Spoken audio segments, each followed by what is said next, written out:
This concludes our series relating to astral theology. And we hope that a few points have been made with sufficient clarity to suggest that the subject offers a key to the interpretation of ancient lore, and at the same time reminds us that the principles and values involved in the teaching are as valid today as they were thousands of years ago. Regardless of the times in which we live, the journey of the human soul remains the most important consideration in the life of the individual, and should be one of the great dynamics of the life of the collective.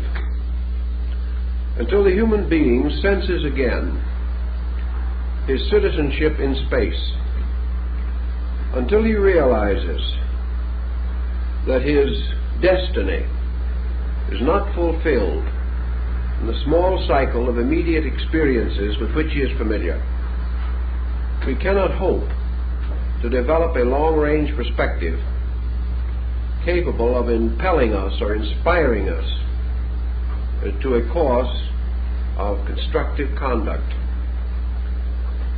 The individual today has lost his kinship with a group of values which ancient man fully appreciated and accepted. He saw himself as part of a vast living organism. He sensed that all of space was populated with rational creatures, beings whose lives and thoughts might be infinitely beyond the comprehension of man. Yet these beings existed, and their thoughts and lives were valid experiences in nature. Old-time scholarship sought to adjust man to the universe, whereas the modern thinker seeks to adjust the universe to man. This is not reasonable nor essentially possible, because man is not the axis of the vast plan which moves around us. Man is part of that plan, but the plan has its own destiny. Man is involved in that destiny, but he cannot control it, nor is he the principal factor in the purpose of existence itself. Thus, by a proper modesty, by a gentle humility, by a recognition of the importance and dignity of the human estate, without exaggeration or distortion, we achieve something that is important. In religion and philosophy, particularly in recent centuries, man has become too important. He has become important in a self-centered way. He has become too egotistically significant. And in the emphasis upon himself, he has failed to emphasize his relationships with the larger world of which he is a part. Until he has proper perspective, he cannot cooperate adequately with any purpose greater than his own personal interest. Now today even we recognize larger purposes. We recognize such desirable ends as world peace. We hope to see ultimately the end of poverty. We would like to see universal enlightenment. We would like to have a factual statement of human equality. We look for the time when prejudice and intolerance will cease, and that the individual will live in a better kind of world.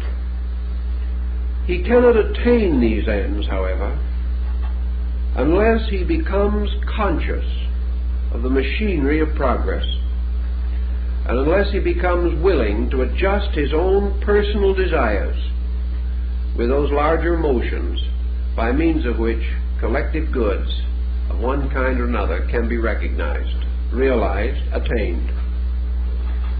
The ancient man, therefore, looking around and seeing the universe, saw it as a vast house. He saw it as a house in which there were many rooms, many departments. He also recognized life unfolding in this great structure as being composed of innumerable parts, no part actually more important than another. Some parts more advanced in their present growth, some more humble, some lives rudimentary, others apparently approaching the completion of their spans of growth. But these various differences were quantitative rather than qualitative. An ancient man recognized a common life which he had to respect, which he sought to understand, and which he did not wish to violate.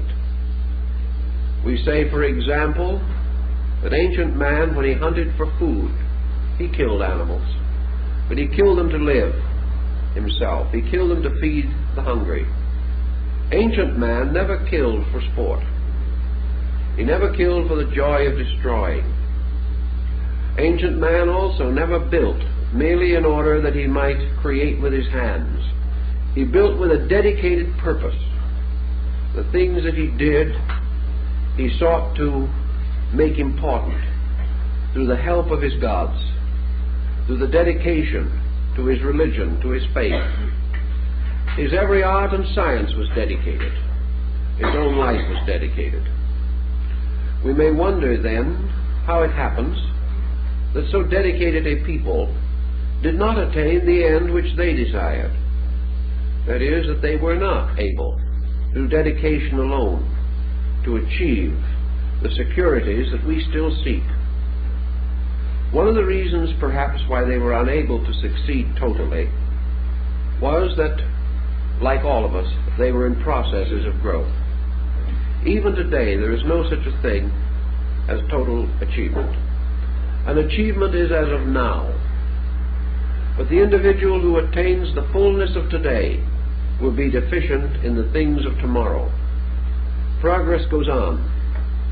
The individual cannot, from the imperfect level of his own realizations, achieve to ultimates. He must grow and build and restore and repair. He must go on struggling towards the greater goal, which can only come through the greater unfoldment of himself.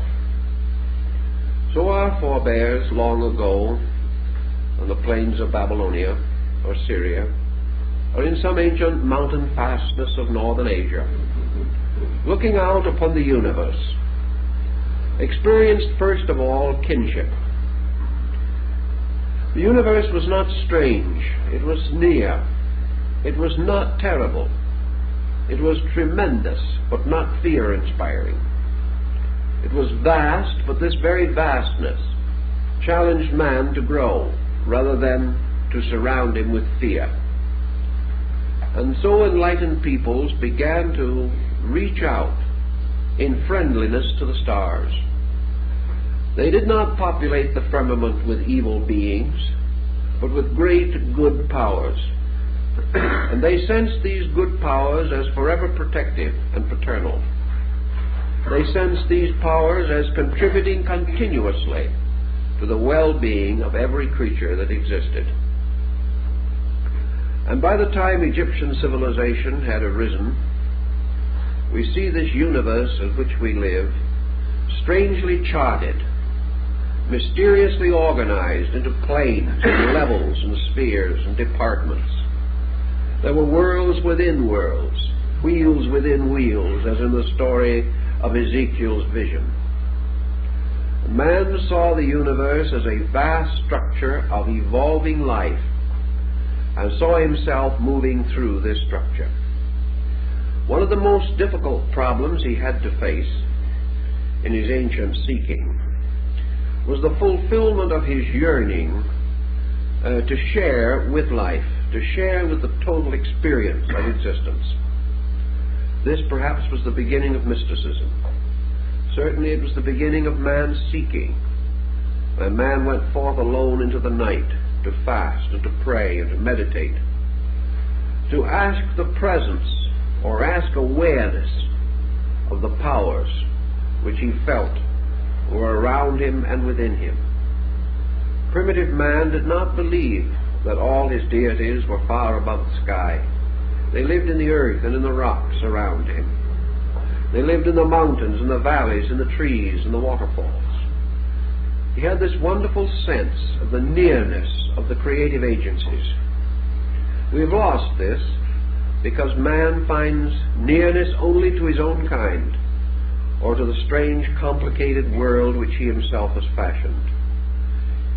As a result of this lack of nearness to large things, this lack of ability to go out and simply contemplate and feel, man has become a highly neurotic creature.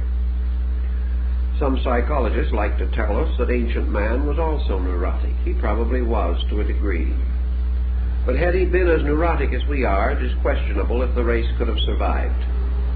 Actually, he had, as a medicine for his neurosis, so many beautiful things that we no longer have.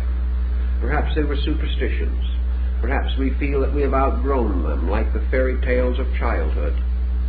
But whatever it is, we have lost the beautiful. We've lost the sublimity of life, and have locked ourselves in a world of routine patterns, of mediocrities, which neither satisfy the imagination nor nourish the idealism in our constitutions. How we shall understand this pattern in terms of astral theology will require a little understanding of ancient man's opinions and beliefs. Where did man come from? Well, theologies tell us and philosophies imply that man came out of a universal state. Like the old poem, he came from the everywhere into the here. The ancient man believed that in a remote period men lived with the gods, that men were fashioned first in a strange heavenly state, that man had in his constitution something of the divine nature, that he dwelt above the world in a mysterious abode of blessedness. And then he started forth on his journey. And the story of his journey is very much the story of the prodigal son. Man's beginnings in the great cycle of existence have been variously explained. The Egyptians and the Greeks were of the opinion that man primarily sought experience consciously and willingly. These peoples did not have a fall in their theology, as some other nations had, this concept of man being driven out of paradise. Many ancient peoples and most Eastern peoples did not feel that this was true.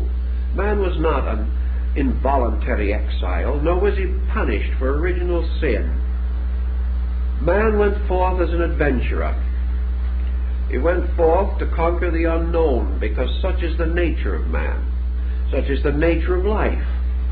The American Indian will tell you that just as the young man, reaching maturity, feels his own individuality and wants to go forth upon the adventure of life, to create a new home, to bring a new world into being, so primordial man, primitive man, in the presence of the gods, is said to have looked forth into the great expanse and mystery of creation and decided to go a-venturing. He wanted to know what was beyond and below and around him. He wanted the victory that comes from effort, from victory over limitation. Here again we have the story of the prodigal son, because there was one son who stayed home, and the son or sons who remained at home took care of their father's house, were good and obedient children. And yet one went forth as a prodigal and wasted his substance in riotous living. He went down into Egypt, and he passed through great catastrophe and great sorrow.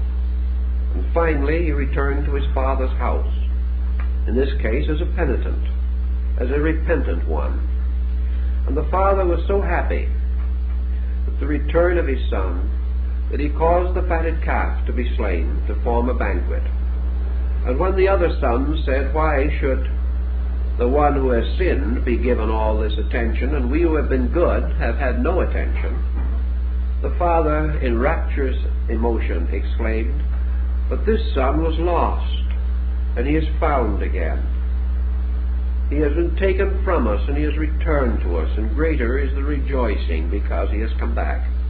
The ancients built on that theme somewhat, with other modifications. They held that there was something more important than being happy forever. And this more important thing was to go forth and learn. And behind man's great cycle of progress and growth was not the arbitrary bolt of lightning or the flaming sword, but man's instinctive and native desire to go forth and learn. We are all learners. We are all seekers. Life is a questing after value. Life is a release into manifestation of potential strength and power. Life is man gradually gaining victory over ignorance and death and darkness. Life is a kind of game, a sublime divine game. And in this spirit, ancient man faced it. He faced it as he faced the day, fully recognizing its hazards and its dangers, but also realizing that every hazard was a potential victory. Every danger was an opportunity to be greater than circumstance. These thoughts, then, according to ancient doctrines, sent man into the great mystery of the world, sent him forth out of the state of innocence into the search for virtue, out of ignorance into the questing of wisdom, and out of a static potential into a sphere of dynamic potency which he had to conquer. So man is out conquering. He has gone forth upon the mystery of self-knowing, of understanding, of gaining all the strength in himself.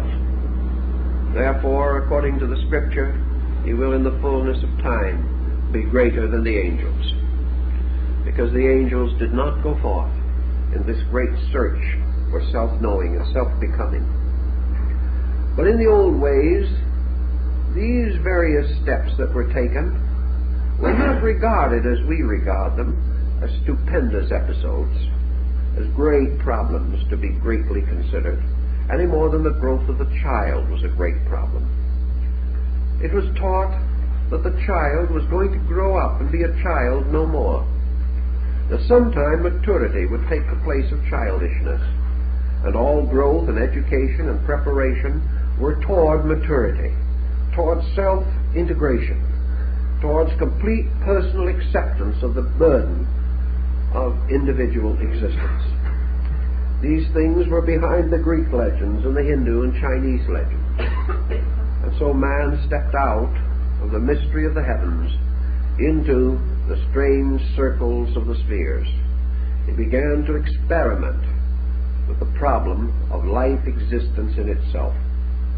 And the first thing he had to do before he could function in any sphere or any world, he had to fashion for himself some kind of a body in that world. He could not move from one state of matter to another, or from one state of energy to another, unless he had an instrument within himself by which he could be attuned and adjusted with the new state into which he was passing. The old philosophies tell us that when man moved downward, out of his original state, he did not cast off his divinity. He simply enclosed it in a lesser condition. He put on new vestments, but the same spiritual being was within them. As man lost his contact with the heaven world, it was not because the God in him died, or that the God in him departed, but rather that it was vestured with a heavier raiment. And this raiment was derived, as the Hermetic axioms tell us, by descending through the various parts of the world. Thus in the Pymander of Hermes, we see the soul coming down through the orbits of the 7 planets, or the 5 planets and the luminaries. And as the soul entered into the state of each of these planetary cycles, the god or the keeper of the planet bestowed something upon the soul. And Saturn bestowed upon the soul prudence and gravity, but it also supplied a kind of veil or vestment which locked the consciousness, the pure spiritual life, within a garment of prudence, within a structure of abstract mind. And this structure was embryonic, it was unborn, it was untried and untested. It wrapped the individual in a potential. And as man descended into this great ring of Saturn, according to the ancients, he received the potential of abstract mind, the power to become prudent. He did not become prudent, he merely gained the power to be. And as he descended beyond this into the sphere of Jupiter, another vestment was added over, as a garment upon an undergarment. And man gained the potential power of being reasonable, the power to rationalize, the power to think things through, to philosophize, to idealize facts, and to gain the actual attribute of judgment. Then he went still further down, and he received another vestment over the ones that he had already gained. And this third vestment was bestowed by the spirit of Mars, and this was the vestment of courage. The individual gained the power to become brave, to have patience, perseverance, to stand under the struggle and stress of things, to bear pain, to bear reverse with fortitude, to have the courage to dare, added to the wisdom to be silent, which he had previously received. Then he went still further, and another luminous vestment was imposed upon him, and he was surrounded with a halo of light. And in this next, or in the great solar arc, he gained for himself the power of vitality, the power of energy, courage, and to be sustained and supported by energy. Without energy, man's courage remains locked hopelessly within himself. Energy becomes necessary to courage. But he gained this mysterious thing that is said in the Bible. The breath of life was breathed into him, and he became a living thing, a living being. And his life came from the sun. And his life made him a dynamic creature, rather than merely the patient bearer of ancient mysteries. And from the sun he passed on downward still further, and he received from the guardian of the gate of Venus, he gained the mysterious power of beauty. He gained the ability to love, the ability to sacrifice with great tenderness of affection, the strange and wonderful ability to forget self in the service of the beloved. And this vestment of love was placed upon him, not as a mature instinct, but merely as a garment. And then he went still further downward into the mystery of things, and he came to the orbit of Mercury. And here was given to him skill and cunning, and the ability to use his hands, and to fashion and to fabricate things. And he was also given quickness, and according to the Greeks, wit was bestowed, so that he might bear the rest with patience. Without a certain wit, without a certain humor in his own consciousness, without a lightness from somewhere, all these problems and burdens might be too heavy for him. And then he came down into the orbit of the moon, and here imagination was bestowed. And imagination was the power that was sometime to break all the bounds and boundaries that held him, and to give him freedom and release into a larger life. And thus well covered with 7 raiments, one within another, until he was burdened and loaded and heavy with garments, and was now obscured so that he could no longer function easily, or even be aware of his ancient birthright of freedom and airiness and liberty. He was then, according to the Greeks, caused to fall downward into darkness, into the mystery of the sphere of generation, which is the earth. And here then he was born with the 7 vestments within himself, hidden from all sight, contained within and behind this thing which we call the body. And having entered into the sphere of generation, he became mindful of the gifts that had been given to him. He felt them moving through himself. He did not understand them, but each of these vestments was a power of his soul, a power of consciousness within him, an attribute, an aspect, an adornment, given to the soul by the stars, in order that the soul might find its way back home again. And so in birth, man, heavy with the gifts of the gods, which had become a darkness upon him, a burden rather than a release, was carried by the very weight of these divine gifts into the sleep of spiritual death, which we call physical awaking. And then begins the great problem of growth. Each child, growing from infancy to maturity, passes gradually through unfoldments, and these unfoldments are the releasings of the potentials of the soul. One by one, the locked attributes, the vestments given by the gods and planets, begin to become active through the manifestation of the individual. And little by little he comes into possession of the 7 powers of the planets in his daily life. He does not know exactly what these powers are, and most of all, he does not realize that in a strange way these powers are all restrictions upon himself, because his pure consciousness has been continuously restricted, and what we call the gifts of the planets are actually limitations imposed upon us by these conditioned psychic pressures and factors. Thus man, adorned with all these benefits, is really the victim of his own adornment. He is less than he was in the beginning, because he is no longer free to express his natural consciousness.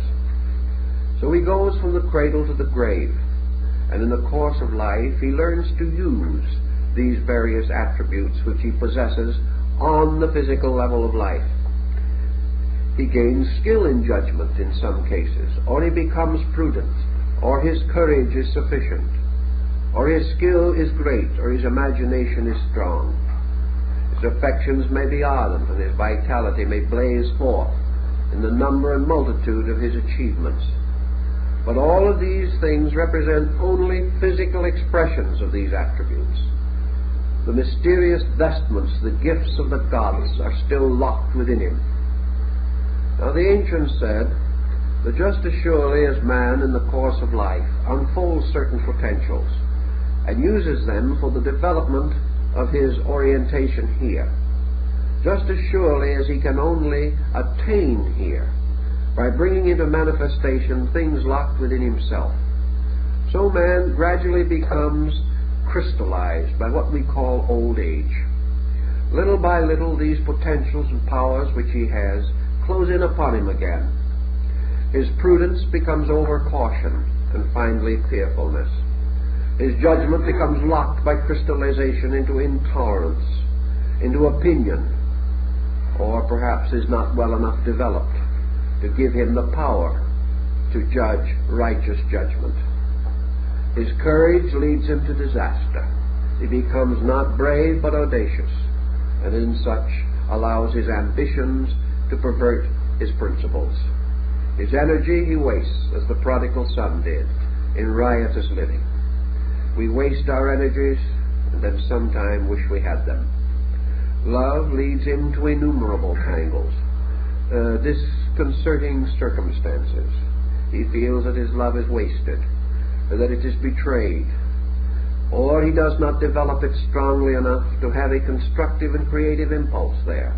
The love of beauty and truth are ignored. The individual falls merely into the lower victimizings of the sensory perceptions.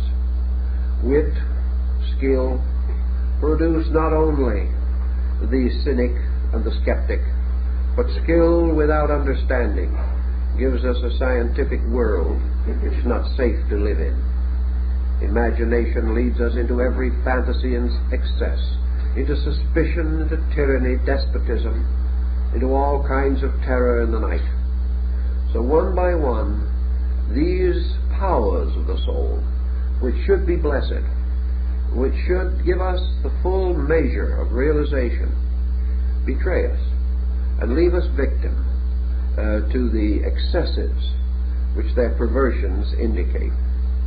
Such was the state of man when the ancients conceived the idea of creating the great ladder of the mysteries.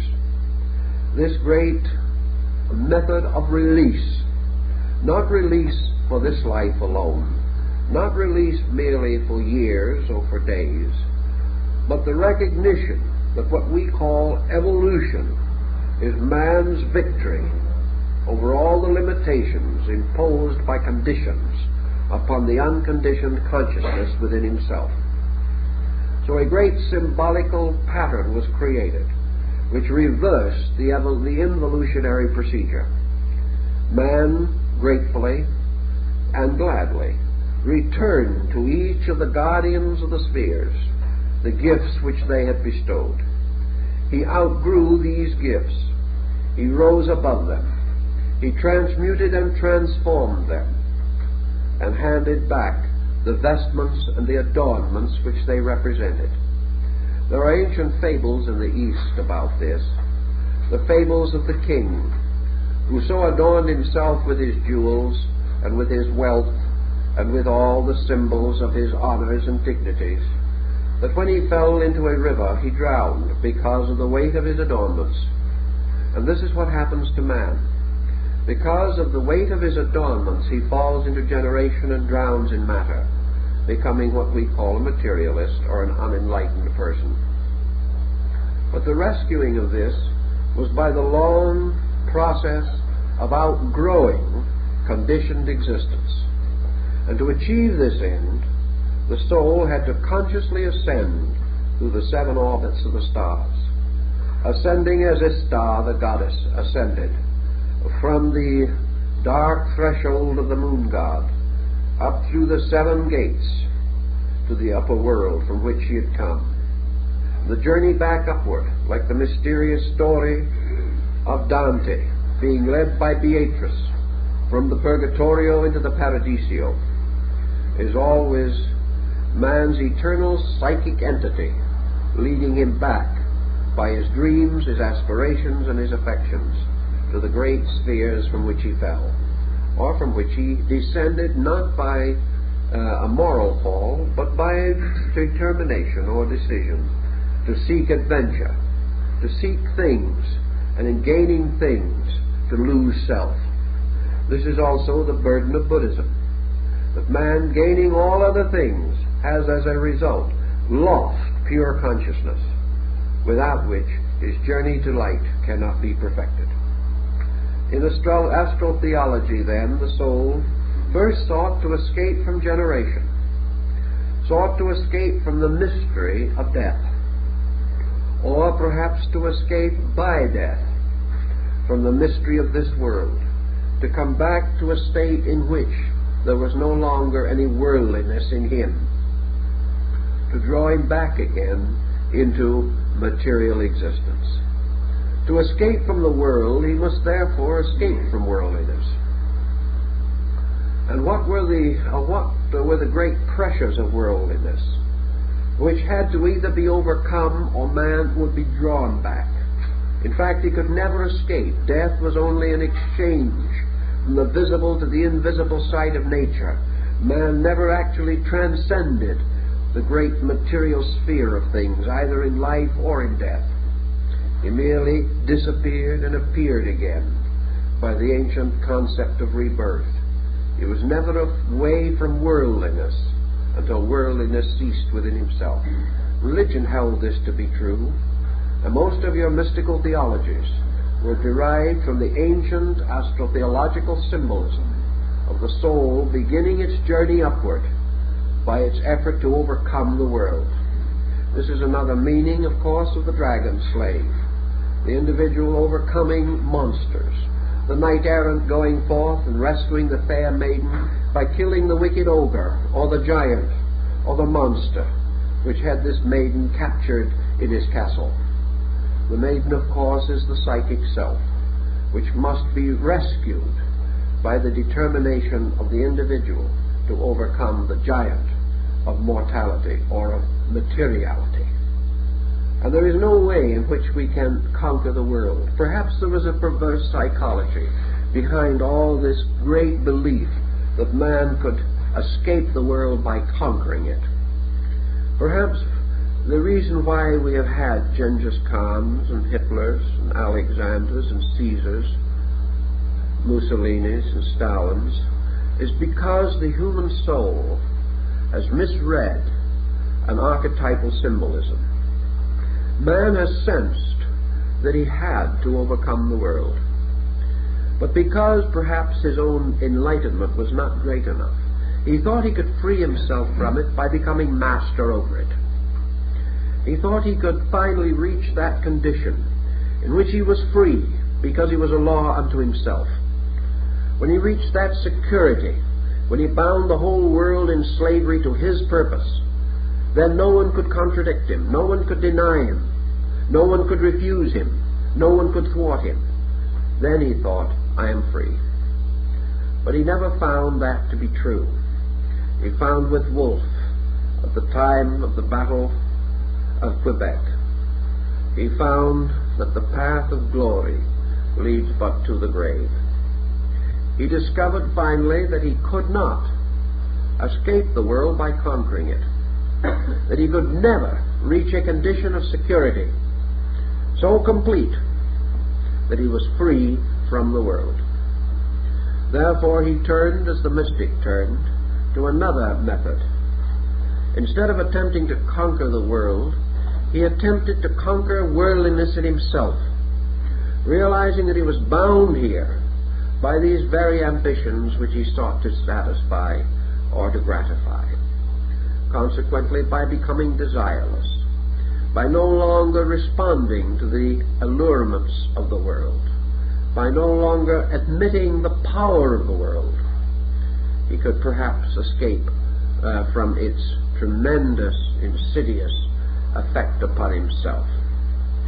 Ancient man, then, really believed that he had to be born again out of this world, if possible, born without death.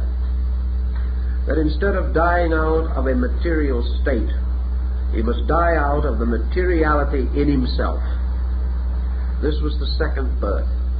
This was the twice-born one who had achieved conscious liberation during life.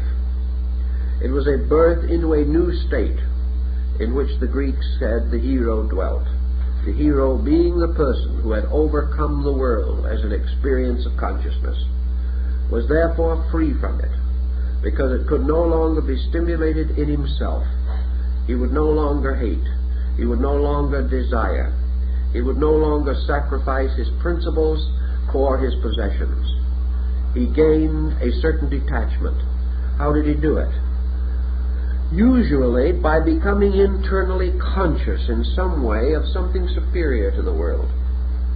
He could not escape while he believed in the world. But if by mystical experience, or by the strange disciplines of ancient esoteric sciences and philosophies, he was able to experience inwardly a freedom from this world, and realize that in departing from it as an experience of consciousness, he was not leaving the greater for the lesser, or the known for the unknown, but rather that he was leaving something that he had outgrown, leaving darkness for light, leaving things that are not true for things that are, gaining more than he could possibly lose, finding himself by sacrificing that which was not his real self. Buddhism taught this in renunciation, that the individual, through inward discipline, gradually relaxed away from the world, and having done so, he passed through the first gate of the mysteries, and was, for the beginning of his journey, a free soul, a a soul-searching light. And beyond this, he then had to pass through what the ancient Indians might have called the yogas. He had to pass through the levels of the planets, and he had to return to each one of these planets the garment or gift which each had bestowed to him. And the only way he could return any of these garments was to outgrow them. He could not cast them off. He had to achieve a victory over them. He had to make himself greater than they were. He had to exhaust their usefulness and their ability to hurt him. He could only, therefore, go on when he had achieved complete mastery over the mystery that was represented for the planetary gift. So when he came to the orbit of the moon on his return journey, he had to transform the potential of imagination into the full release from it, the full expression of it. He had used imagination first unwisely, then wisely, and finally he had reached a point where imagination was no longer important, where the individual exchanged his imaginings for the facts which he had discovered for the growth of his own consciousness. Man does not have to imagine the wonders of the world if he understands the world. The world is in fact more wonderful than any dream that he could have. And through true and complete understanding, the distortions, the imageries, and the fantasies of things were no longer vital to him, no longer necessary to give him inspiration or impulse. Let us say, for example, that a person is inspired to do a good deed. He may be inspired by hope, or by faith, or by charity. He may imagine all the wonderful outcome that will follow this good deed, and therefore he is strengthened to do it. But when he is wiser, he will do that good deed without any of these overtones at all, simply because a certain action is lawful, right, proper, necessary, and the only thing conceivable. When he reaches this point, he can return the cloak of imagination to the lunar guardian who keeps it. He no longer needs it. He is not deficient in anything that imagination stands for, but he has released consciousness from imagination and into fact, and the fact is more beautiful, more wonderful, and more true than anything that he could imagine. Then he goes onward to the problem of skill, and to this little humor problem that we described. He must return to Mercury, the gifts which this orbit has given to him. And so we find that he returns to this level, that level of his mentality, which has to do with proficiencies of all kinds. He returns the powers which Mercury has, among them the arts and sciences, because these arts and sciences were all schoolrooms in which he studied, and having mastered the lesson, he no longer needs them. Having transcended sensory perceptions, he is no longer dependent upon them. He moves inward into the archetypal soul powers, by means of which he can direct his higher destiny. So he returns to Mercury these problems. And he also returns this element of humor. For this humor is no longer necessary to the individual who values things correctly, because the moment he values them correctly, they are sufficiently satisfying and sufficiently optimistic so that the truth is more joyous than any interpretation or any jest that we can create about it. And he returns in due force and time the emotion of love and beauty to the keeper of the orbit of Venus, because he has now discovered a transformation of emotion within himself. He is no longer subject to profane affection. He has rather transformed all personal emotion into compassion, or the great spiritual attribute of love. He has gained a soul power, and it is no longer necessary for him to use the instruments of trial and error which he previously knew. He then ascends to the sphere of the sun, and here he returns his energy, because he no longer needs to do as Satan does, rush up and down the world. He no longer needs activity as we know it, because the greater activity is a psychical quality within himself beyond dimension. Vitality is no longer necessary. In its place is a simple directive. He is no longer burdened with body building or the need of energies and vitamins to maintain himself. All these things are necessary because of his own ignorance, and as he becomes wiser, he outgrows them. He then returns also his courage to the orbit of Mars, because courage is only necessary in the presence of the unknown. When the individual recognizes the immutability of good, he needs no courage, for he knows there can be no evil thing happen to him. And he returns to the sphere of Jupiter, the judgment which it bestowed. And last of all, he returns to Saturn, its prudence. And then, as the wonderful golden verse of Pythagoras says, the soul, freed from all these bonds and all these burdens and all these raiments, rises in its own pure nakedness to return again to the world of light from which it came. It has, however, passed through a strange experience, a strange transformation, because in the Greek philosophy the soul that descended in the childish ignorance of the unknown around it and within it. But the soul ascending has ascended by conscious, intentional victory, step by step. So the innocent, childish soul that descended gives place to the strong, mature, virtuous soul that has decided all things and has chosen to cling unto that which is good. Thus the journey of the soul through the spheres gives man the power of decision. It gives him the right to choose to be right. And as a result of that, it gives him good destiny. It gives him the right to earn a destiny, which cannot be earned unless all factors composing it are voluntary decisions of his own. The gods could preserve man in innocence, but only man himself, given the opportunity to do both right and wrong, can achieve to the state of virtue, which is the determination to cling to that which is right.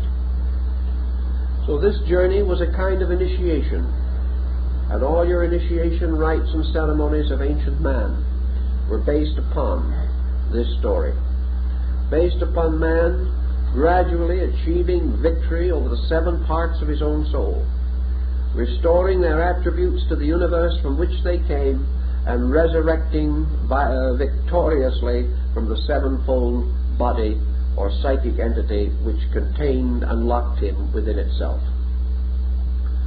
Now in China we have another interesting simile, which was also well known to the ancients. Namely, every time at the service of the fortunate New Year, during the great period of the Manchurian emperors, the streets of the Forbidden City, the great wonderful road of state in Peking, was strewn with the sand of Gobi to connect the imperial city, the vermilion city of the emperor, with the temple of heaven of the fortunate New Year. And here, in simple white robe, on the day of the ceremony, the emperor, alone and unattended, walked the yellow sand of Gobi from the imperial palace to the altar of heaven. And here, before heaven, he made his offerings. Here he offered himself as the living sacrifice for the well-being of his people. And in this ceremony it was said that he followed the will or dictates of the ancient emperor Shang-Ti, the imperial heaven. For this emperor, who was more or less the golden emperor of the sun, walked the wonderful gold sand, the strewn band of the zodiac. And the great annual journey to the feast of the fortunate New Year was part of the astronomical mystery in ancient China. We've already mentioned the perilous journey of the sun through the signs of the zodiac. Among the Greeks and Persians particularly, this perilous journey was again revived in connection with the human soul. The soul or psychic self was therefore regarded as performing 12 labors. A man in his journey through the great spiritual year of his destiny, the year composed of the length of time that took him to move from ignorance to wisdom, from mortality to immortality, accomplished this by means of 12 labors, and these were the labors of Hercules, and they were also the mysterious voyages of Simdad the sailor, and they are contained very beautifully concealed, but quite clearly stated in the Odyssey of Homer. These legends and fables were all derived from the mystery rituals. In the Egyptian rites there were 12 deities, 12 ancient gods who sat in judgment. These 12 gods passed upon the virtues and vices of the human soul. They were the testers, the triers, the guardians, and only those who could pass successfully the examinations given by the 12 gods of the old road were permitted to pass on into the blessedness. Now these 12 gods or guardians of the old road, of course, relate to the solar mystery. And as man became a little more sophisticated in his astronomy and a little more aware of the mystery of the year, he likened his own spiritual cycle of life to this story of the annual journey of the sun. So man started out with the firm conviction that this mystery revealed to him the things he had to do. For the old question is asked again and again, what must a man do that he shall be saved? And this problem of being saved to the ancient meant that he must be worthy. Salvation comes from the same word as salary. That is, we are paid a salary. A salary to the Romans, as the word salary implies, was a payment in salt, because the Roman soldier was paid in salt, a very valuable and important and useful commodity. And the payment that he received in salt was called his salary. Now, salvation comes from the same thing. It means well salted. And it also means that those who are saved are the salt of the earth, because salt is also the most ancient thing for the preserving of food. When they didn't know what to do with it, they put it in brine. And by putting it in brine, they could keep it indefinitely. So salvation meant to be kept in salt.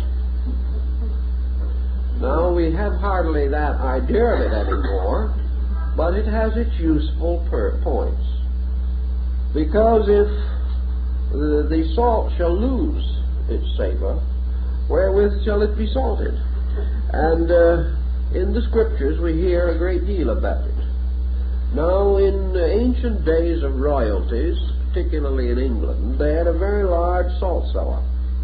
It was a symbolic one that looked more like the trophy that you win when you do a particularly good round of golf or something of that nature. A trophy cup. The salt, the great salt, might be 2 feet high, and it was placed on the baronial table.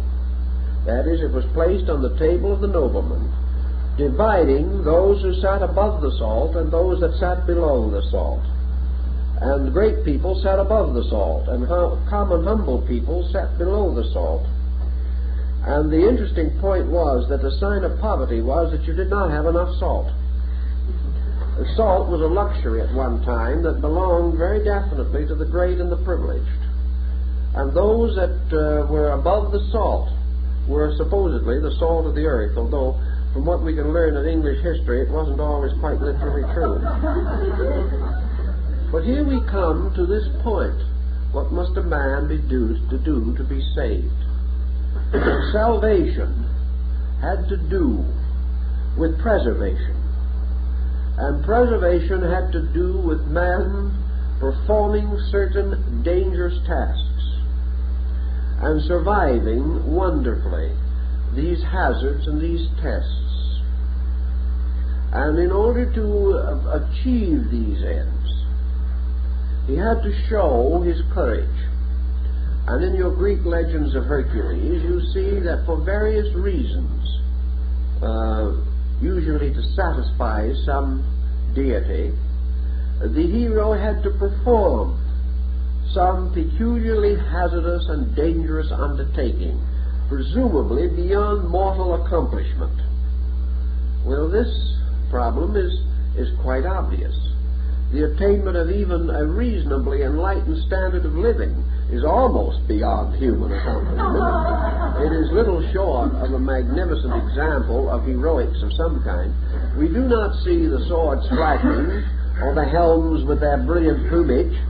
We do not hear the crash of battle, but every achievement that we make is a struggle against pressures, struggle against a many-headed hydra.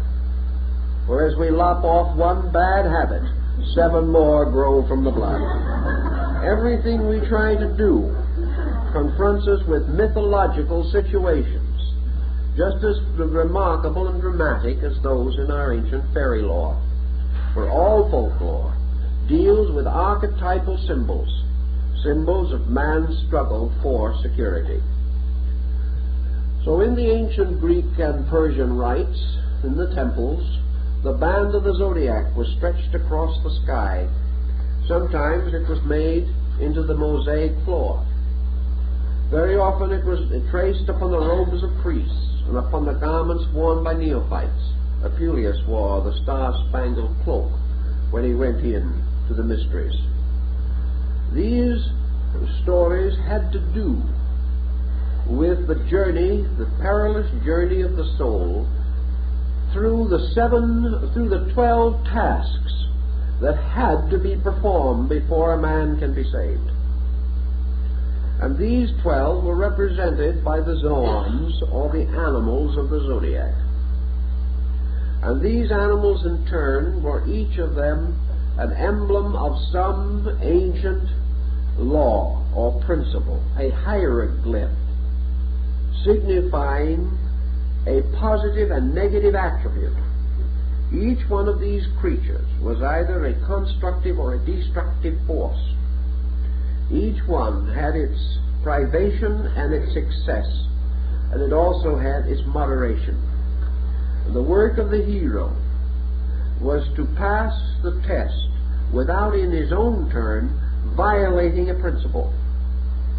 If he violated one law in order to keep another, he became hopelessly involved in a labyrinth.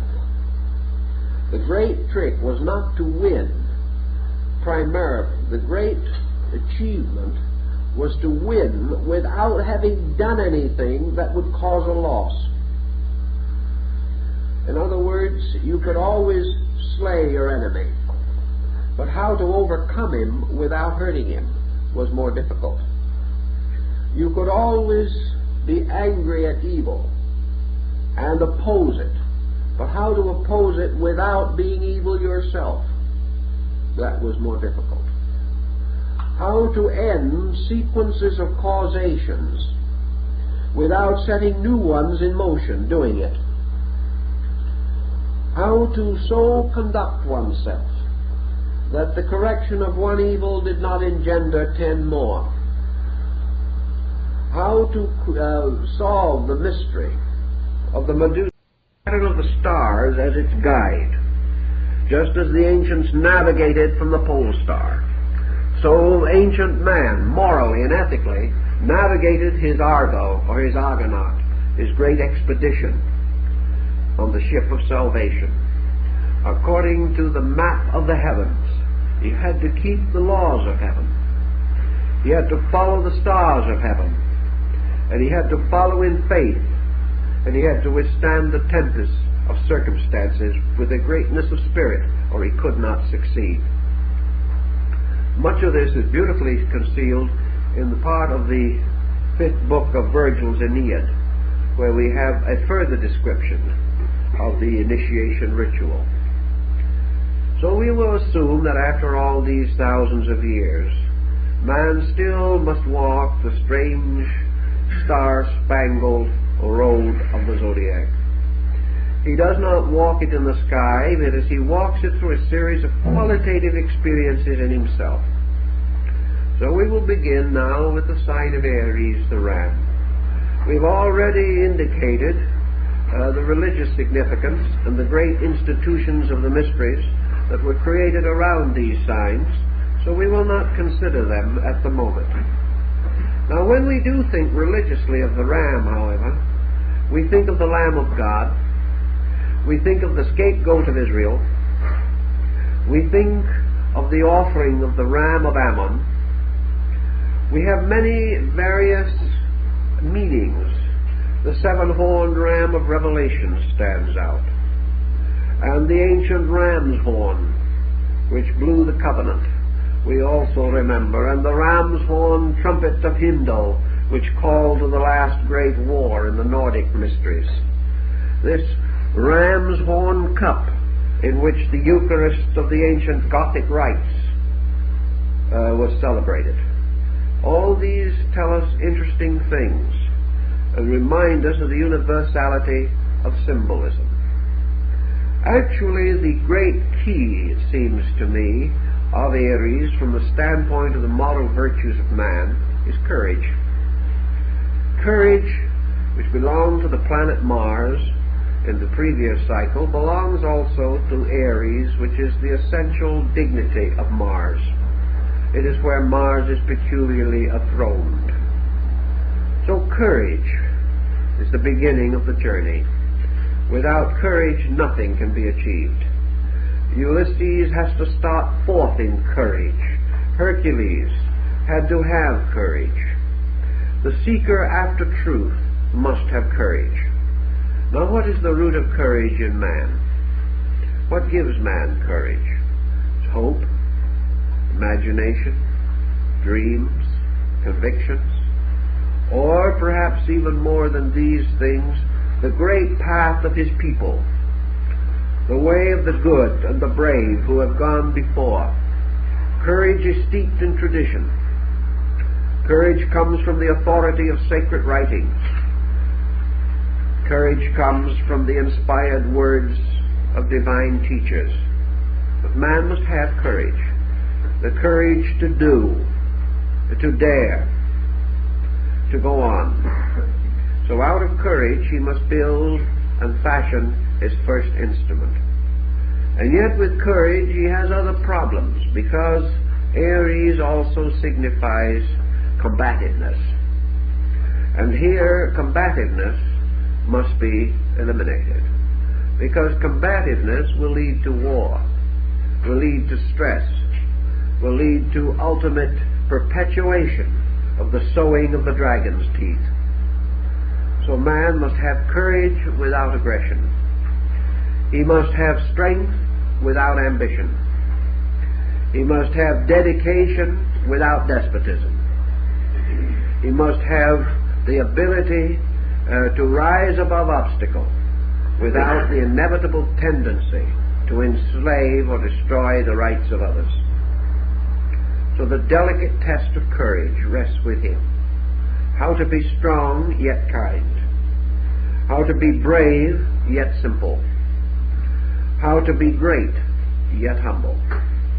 All these mysteries play out in the conduct of human life, in which we must gradually identify this mysterious symbol of the competitive and combative animal with the Lamb of God, the symbol of purity and of truth.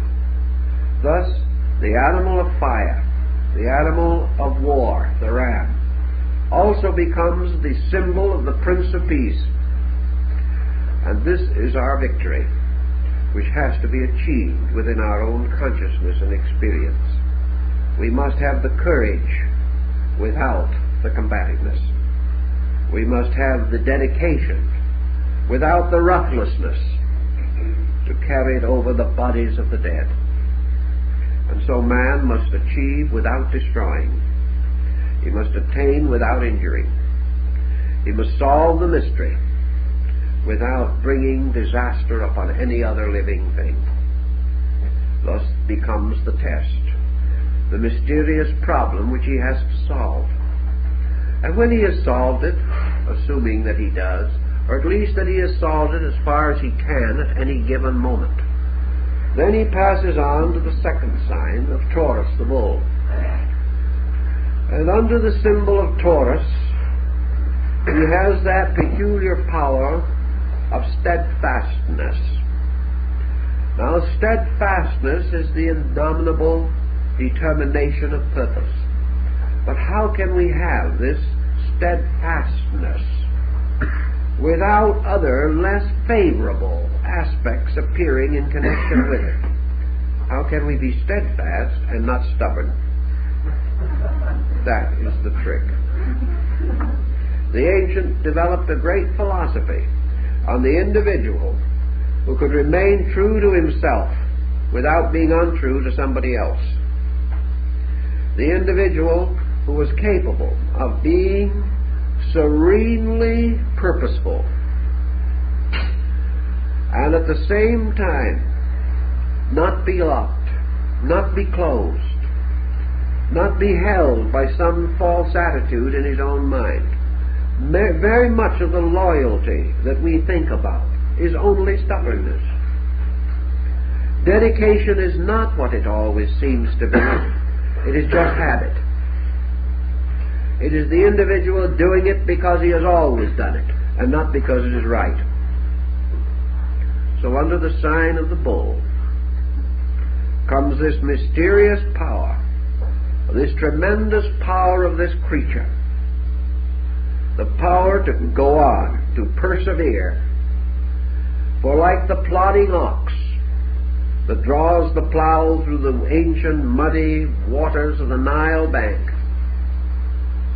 like the same stolid ox that is on the rich man's table, like the ancient Nandi, the bull that rides Shiva upon its back, the bull of heaven and the bull of earth, and the bull which Virgil says opens the egg of the year with its horns.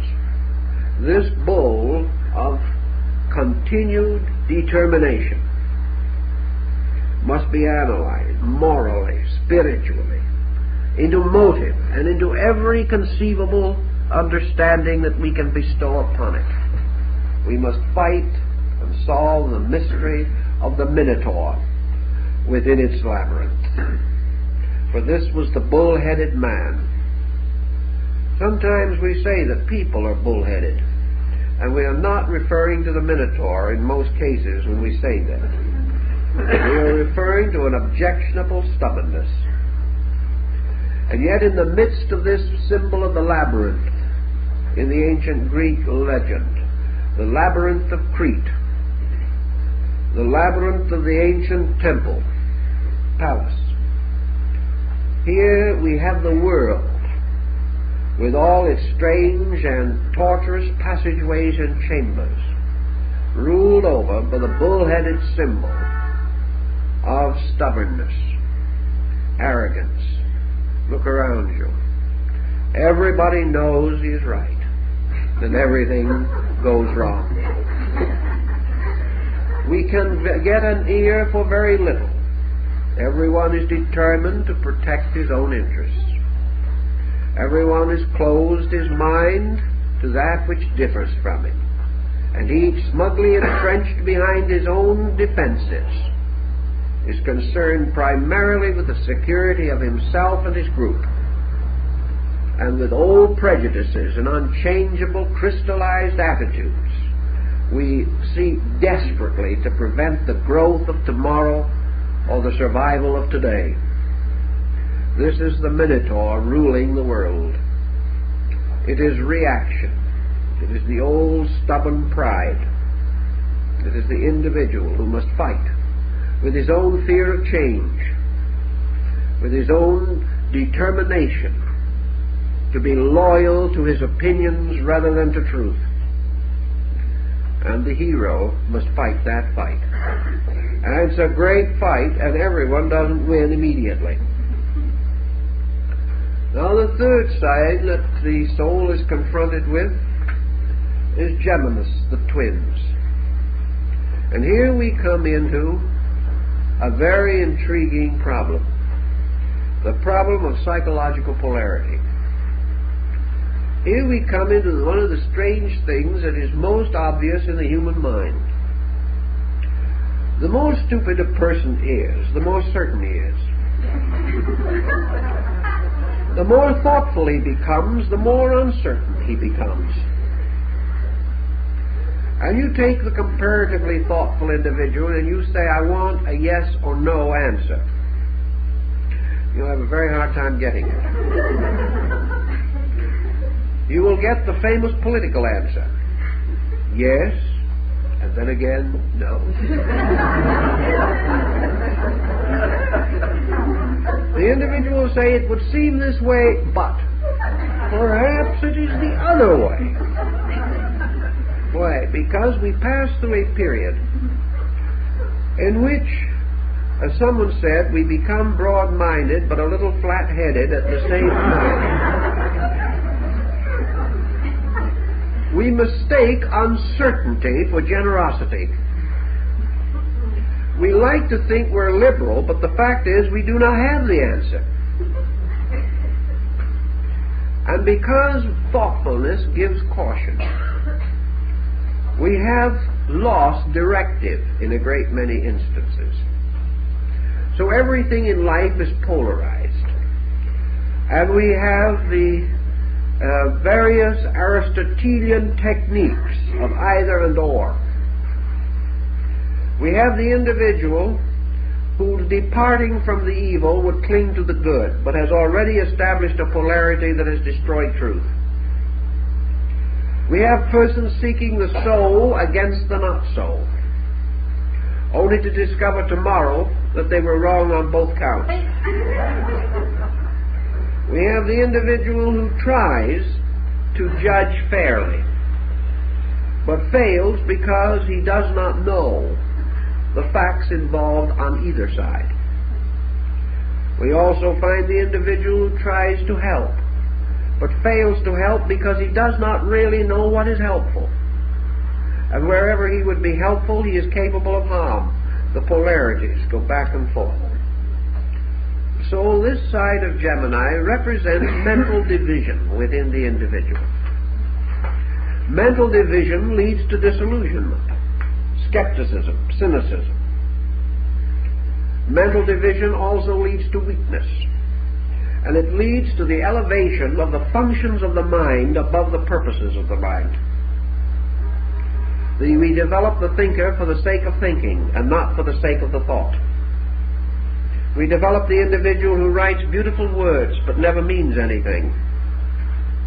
We hear or see the grammarian who can construct a sentence perfectly, but the sentence never contains anything that will change the course of history. It is skillful but not purposeful. So this division, by separating and destroying the penetrating power of intensity, leaves the individual upon the twin horns of the Gemini dilemma.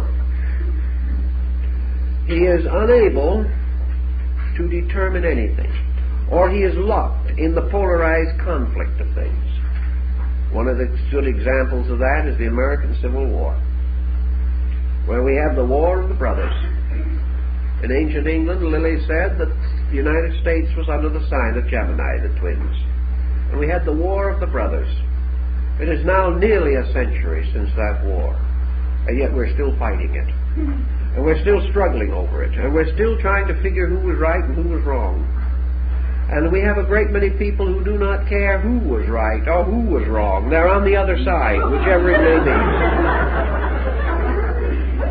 We cannot let it die. So Gemini gives us another thing. It gives us this division, it intensifies prejudice, and then it never lets anything die. It keeps on fighting the war after everybody's dead. It keeps on winning the argument after everyone else has gone home. And it keeps on trying to figure out how it could have won the argument for days after it has lost the argument. Division. All this seems perhaps a little on the flighty side, but underneath it, there's a principle here. This principle of duality, which caused Pythagoras to spit upon the ground whenever the number 2 was mentioned, simply because it represented division. And wherever there is division, there is loss. That which the gods would destroy, they first divide. And wherever there is division, then there is need for reconciliation. And this process of reconciliation is itself a strangely subtle form of hypocrisy. Nothing seems to work out, because actually we are dealing with things substantially indivisible. Their unity must be acknowledged, not achieved by human defense. It is there to begin with, and we cannot defend it, we must discover it. There is a very peculiar problem which we have to go on to very carefully. Then we pass to the next type, where we gain the mysterious heritage of the moon. And the moon gives us the strange inheritance of moods. The moon gives us light and darkness. It gives us this strange inconstancy within ourselves. It caused Paul to cry out in his agony, "When I would do good, evil is ever nigh unto me." It causes the individual this strange weakness in his own nature, making him a servant of tides, making him moved upon surfaces which he cannot control, like a ship in a storm.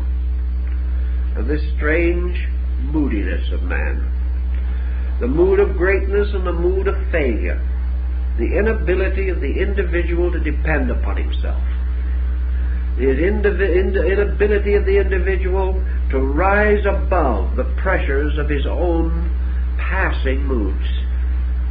So the hero must master his own moods. He must master the inconstancies by which one day he is for and another day he is against. He must pass beyond those moods which weaken him in time of need, moods which mean that his total resource is not available to him at any time. So the moon tells us that everything ebbs and flows, that everything seems to have beginning and end, and that everything is upon the sea of life, subject to generation and degeneration, life and death, birth and decay, these things moving in strange cycles, and in man these cycles infinitely repeating themselves, so that with every phase of the moon man hopes or fears by pressures which he cannot understand. Thus man, fighting the moon, fighting this struggle within himself, is fighting the inconstancy of himself, fighting the insecurity in which he cannot depend upon his own nature to stand behind him. He must bring his own nature into line. He must conquer the shifting rays of the moon's phases. He must gain the ability to keep his light even when the moon becomes dark. So the moon has always been the symbol of the lesser light. It has been the symbol of man's hope, dream, faith, one moment strong and another weak, increasing, waxing, waning. And here man seeking constancy, seeking mastery over the excess of his moods, so that he shall do no thing too much nor too little, watching himself against the pressure which forces his idealism into vanity, forces his dedication into fanaticism, forces his determination to serve into hypocrisy simply by pressure. Because pressure can cause an individual to say the end justifies the means. The moment he has done so, the madness of the moon is upon him. Now after this situation, he meets the next struggle, in which he must overcome the lion and perhaps clothe himself in its skin. Yet in the ancient legends he must slay the lion without a weapon. He must slay it with his bare hands, and he does so by breaking its jaw. This is the story of Hercules, and also the story of Samson. Now the lion is the home of the sun. It is the sign of energy. And to overcome or conquer the lion and clothe oneself in its skin is to overcome pride, overcome power, overcome force in its every aspect. For there is scarcely a moment in our days when we are not tempted to do something a little more strenuously than the ethics will permit. We have the feeling that with a little more force we can accomplish our end. We can overwhelm our adversary. We can sell that merchandise which he does not want. We can force. We can use energy, not for our own advantage, but for the disadvantage of someone else. And the moment energy transcends its natural usefulness, it becomes like gunpowder. Gunpowder may help to blast a dead stump out of a farmer's field, but it has also laid the world waste with war. Atomic energy may give us new sources of light and power and warmth, motion, but it can also wreck us. So that power within the individual, if harnessed to conscience, if bound to consciousness, as in the ancient fable of the young maiden binding the lion's jaws with her handkerchief, an ancient figure found sometimes on tarot cards. If gentleness can hold the power of the lion and the unicorn, we then understand something that is very important to us, namely that nothing that is good shall ever be attained by force. The moment you use force, the force becomes evil. Yet it is life without force, energy without pressure, action without aggression. These are the secrets that the ancients tried to tell us must be conquered and mastered and understood by the soul as it walks along the yellow road, offering itself as a gift to heaven. And we go on to the sign of the Virgin. And here we come to one of the most ancient symbols in the old zodiac system. And we find it curiously associated with one great keyword out of antiquity. The conquest or the mystery of the Virgin, the capture of the girdle of the Amazon, has to do with the mystery of service. The crest of the Prince of Wales in England is taken from the ancient Germany in I serve. These were the last words of Kundry as she fell dead at the foot of the Grail. I serve. Service becomes one of the great problems of the labor. And to achieve service, one must understand the mystery of the world virgin. For service is actually bringing forth into life. That is the meaning of service. When we serve, we bring something forth into life. When we serve the need of our friend, we help to bring that friend forth out of darkness into light. All service is releasing life. In the ancient agricultural content or context, the Virgin carries the sheaf of grain, because if man serves the earth, it brings forth the harvest. Service, therefore, is making ready the way. It is perhaps sounded in the words of John the Baptizer, "Prepare ye the way of the Lord." For service is to prepare the way of life. Service is to prepare the way for those who do live. Service for the young is preparing them for life, preparing them to bring forth. Service of the strong, if we help a man in trouble, it is in order that we can assist him to bring forth out of himself those resources which are his true solution and which we cannot convey to him. Therefore, service requires great discretion. Service requires a wisdom almost beyond this world. But the symbol of service for the Virgin is the great question: what must we do in order to do good? And to answer that question requires practically all the wisdom of the ages. For usually our help is of a sentimental nature. We are kind, we are sympathetic, we do something. And because we do not know what we are doing or why we are doing it, we then sometimes come to a keen disappointment, for the person neither appreciates nor understands, and our good intention is imposed upon or exploited. It is because our good intention was not wise with the wisdom of the server. We do not know how to serve.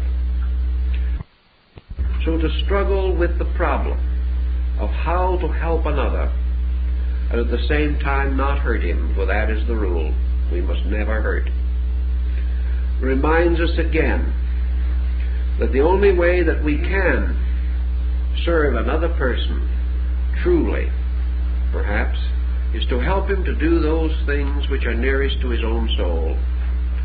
Try to find out what his need is and then help him do what he wants to do rather than what we want him to do. Otherwise our service goes immediately into dogma and into despotism. But the problem of service, of sharing without hurting, of giving without impoverishing, those are the secrets of the mystery of the maiden with the sheaf of grain.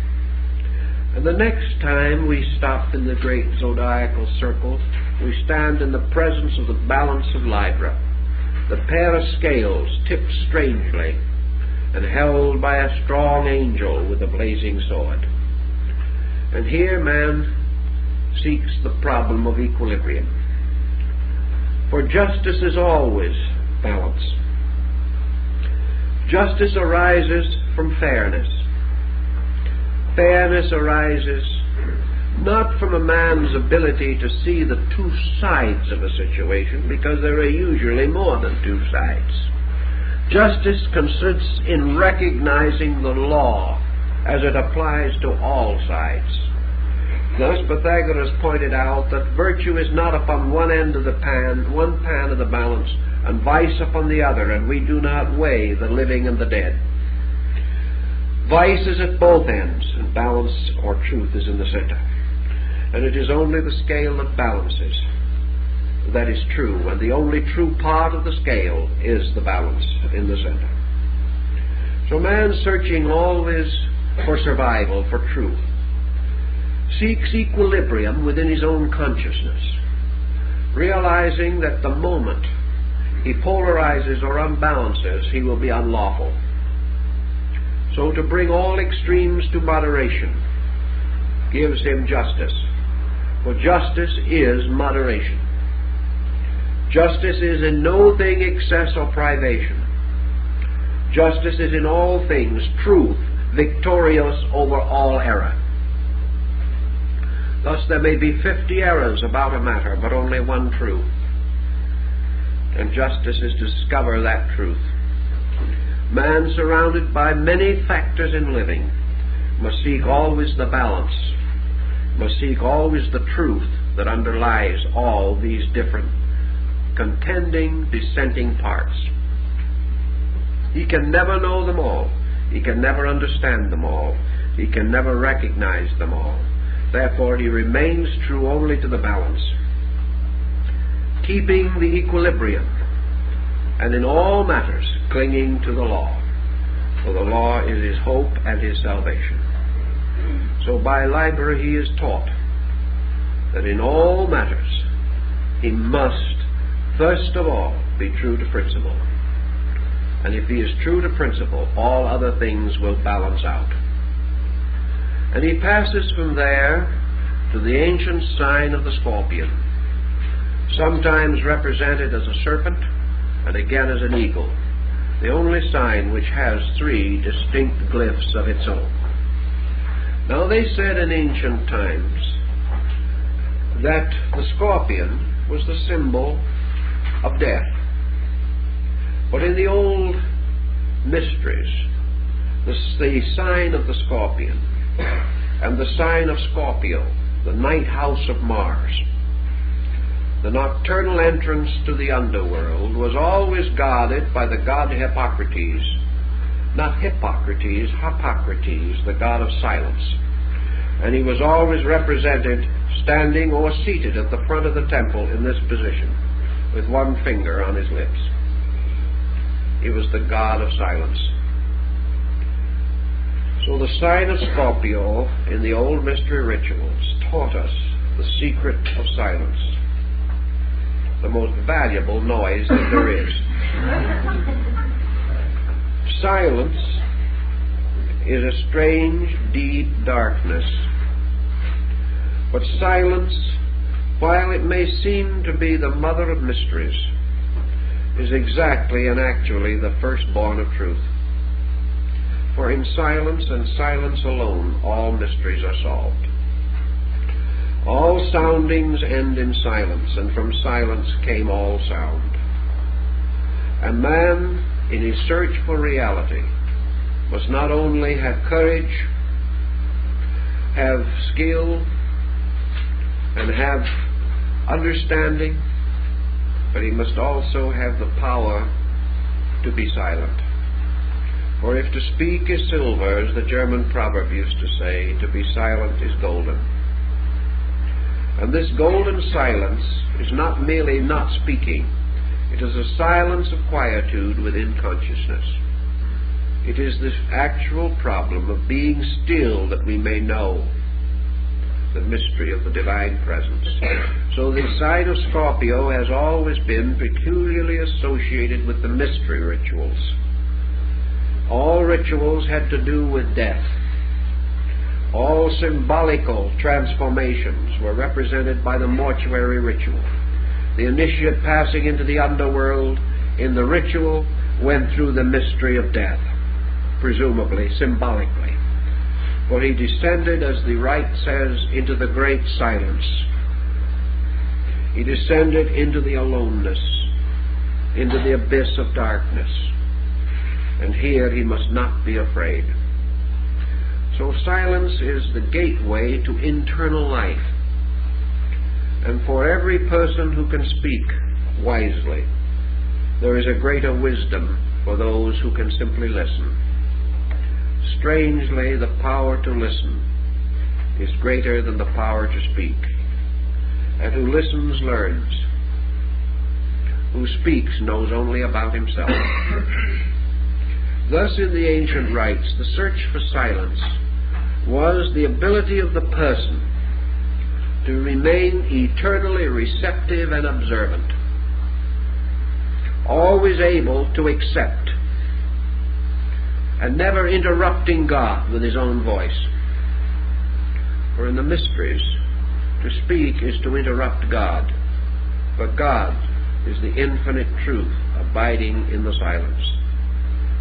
And when our speaking gets too loud, we cannot hear the voice of the infinite.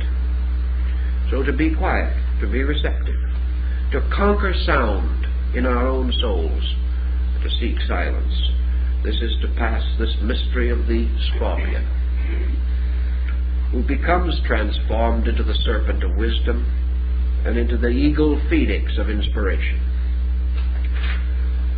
Now the ancient sign of Sagittarius was the old sign of aspiration, for it represented the old centaur who was the teacher of Archimedes. It was therefore the representative of nature. It was representative of the universe. The centaur is the universe as man's instructor. Therefore, out of the many levels and powers of the natural process come the instructions which are to serve man, and the great instructions are religion, philosophy, and science. And the centaur represents these, because he is born out of the threefold mystery of the universe, part human, part animal, and aiming his shaft at the stars. So in this particular mystery, in the search of the soul for reality, the centaur represents instruction. Now, instruction is a strange word. What shall a man learn? How shall he learn? How shall he know when he has learned? The ability to receive instruction, said Socrates, is first of all the ability to accept reproof. The individual who is hypersensitive to any criticism of his own thinking, who is unable to change his own attitudes, who considers it more important to remain the same than to accept guidance, has not learned the mystery of instruction.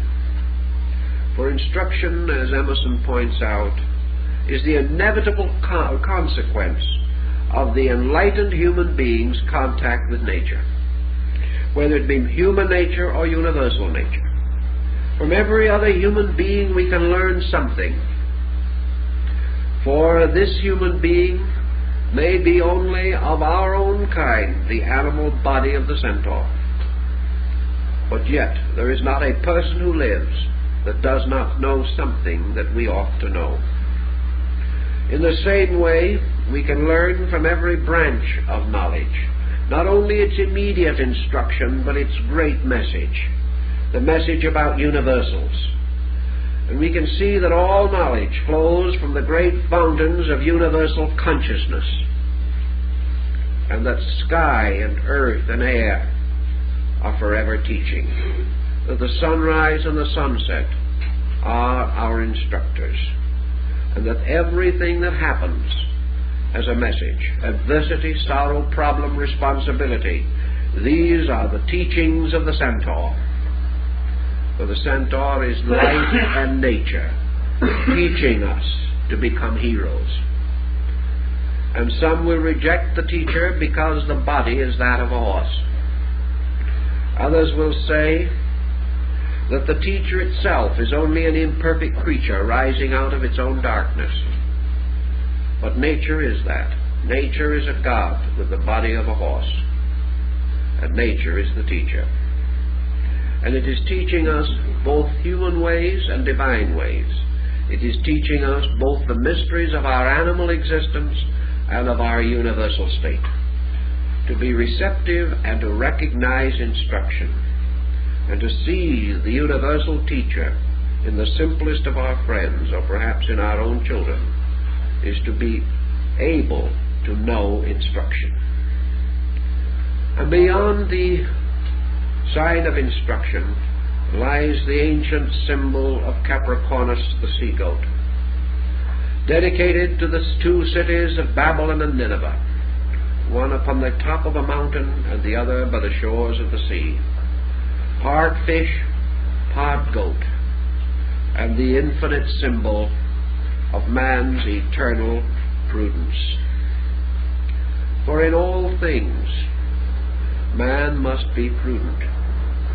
He must be forever mindful of the dangers of excess, and he must realize that even a virtue overworked becomes a vice.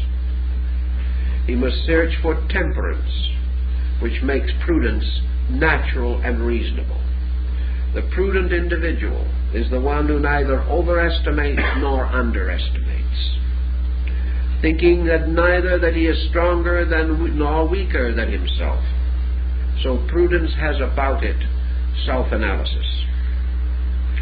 And the sea-goat tells us the story of man's prudence, guarding the higher and lower parts of himself, derived partly from the sign of the mountain and partly from the sign of the valley. The sea-goat becomes the symbol of extremes, which must be bound by prudence. Man must not ascend too high, nor must he fall too low. For when someone asked Aesop what was the work of the gods, he said, the labor of the gods is that they are forever raising up the humble and are forever casting down the great. And this is the problem of prudence. Man must never rise too high. Man must never fall too low. And whatever direction he seems to extend, he must forever search again to control the consequences of excess, coming back to prudence. prudence which causes him to grow no more rapidly than he can.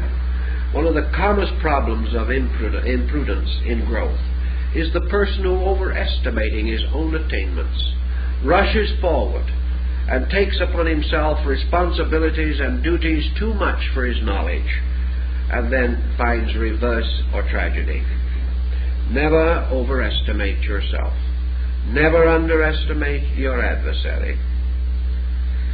Never overestimate what you know or underestimate what you do not know. But remaining fair and honorable and prudent in all things, use what you know and improve yourself in what you do not know, and you will find a great security, a great integrity, which will enable you to live with yourself without doubt. For if you are reasonable and prudent, you have faith in the judgment of yourself. You know that you are careful, that you are thoughtful, that you are rational in your procedures.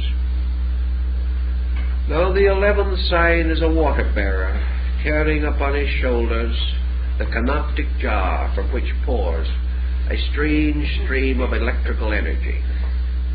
And the symbol that this carries to the truth seeker in his effort to grow is the eternal recognition that it is the desire of the truth seeker to build better worlds and better ways for others.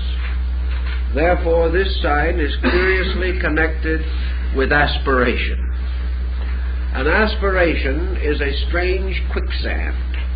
Again, man must fight the ories of illusion, for wherever there is a virtue, there is an illusion twisted around it.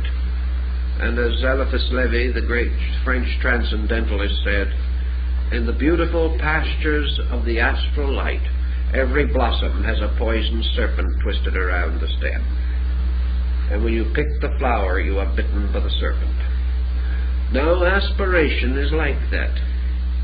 We all desire to build a better world.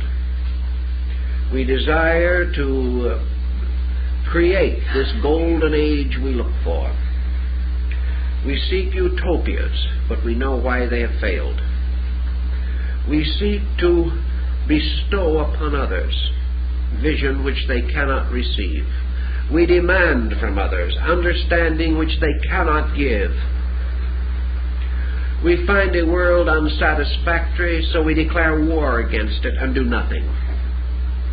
We reject society because we do not endorse it. And if it fails to live up to our standard of what it should be, we curse it in our hearts. Forever, behind the thin veneer of altruism, we fall into criticism, condemnation, and strangely subtle destructiveness. And nearly all of our so-called aspiring souls have been antisocial, because they have never really understood the world they were trying to help. They have never recognized that we are all working with children. We are working with good children and not bad adults. We are working with those who cannot know more than they do. And we must build our dreams of a better world upon realities, upon things as they are, recognizing that progress is a series of slow and gentle steps, and that if we take one step wisely, we lift the world further than when we race ahead and then beckon it to follow. It cannot follow. So aspiration must be geared to abilities, our own and the abilities of others. If we aspire too greatly, we cannot live up to it ourselves, and our conscience hurts us. When we claim virtues that we cannot apply, we injure ourselves. So our claims should be more modest, and we should always aspire to the next thing, moving one step, and realizing that the great journey of life is a trip which is made up entirely of single steps. When we so understand, we are then able to bear all things with that virtue which comes under the mystery of the fishes. For in ancient times, the fish was sometimes called the symbol of the poet. And the poet, of course, is always the one who buries an empire. He is the one who writes the funeral odes to the glories of all other things. But the poet also becomes the symbol, in this case, of patience, a virtue man has much trouble with, and also of humility, which is easy if we are patient. But patience, humility, and the poesy of high verse belong to this side, for its purpose, its real reason for existence, is that it teaches man the mystery of enduring. For in the sign of the fishes comes the deluge that wipes away all things, but beyond the deluge there comes a new heaven and a new earth. So the sign of the fishes is always waiting for the resurrection. It is that which, having planted the seed in the earth, must wait patiently for God who doeth the works.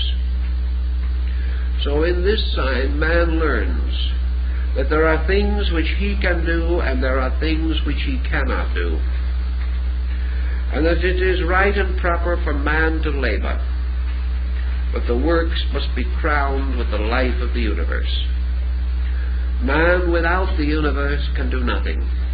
Man cannot hasten the gods, nor can he retard them. He can prepare their ways, but he must await their works. So patience means that man can no longer be disillusioned, no longer defeated. No longer can he die of a broken heart because things are not imminently successful. Patience gives perspective. It gives great time. It is the hope of the long-visioned. It is the only answer to the great things that must be done. For these things must be fulfilled in the fullness of their own time, and not according to the hopes and ambitions of mortals.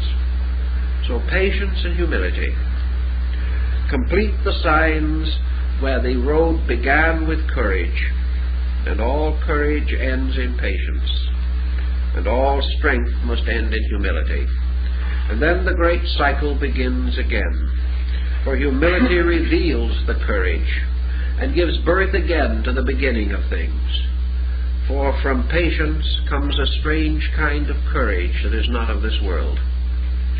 So the ancients said man walking the golden road had to learn these mysteries, and we have to learn them today just the same.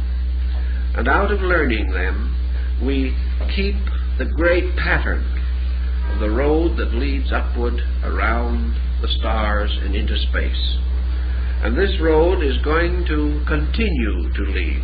And men may conquer space. They may go out and travel to other planets and other stars. But they can never get beyond the mysterious, invisible road for which the stars stand. For all conquest must fail. All discovery must come to naught, unless conquest is the conquest of self, and discovery is the discovery of that which is locked within the innermost and the furthermost of existence. Thus the astronomy and the philosophy and the religion of these peoples formed one pattern. And I think there is sufficient utility in that pattern to make it worth our remembering. And also there is something quaintly delightful in these mythological burdens and the intricate chess games of emotions and attitudes to which they bear witness. Our ancient friends were very astute in their understanding of human psychology. We can profit by the fable if we can apply it to ourselves. And by so doing, we will understand man's journey around the great mystery of the golden road that leads back home.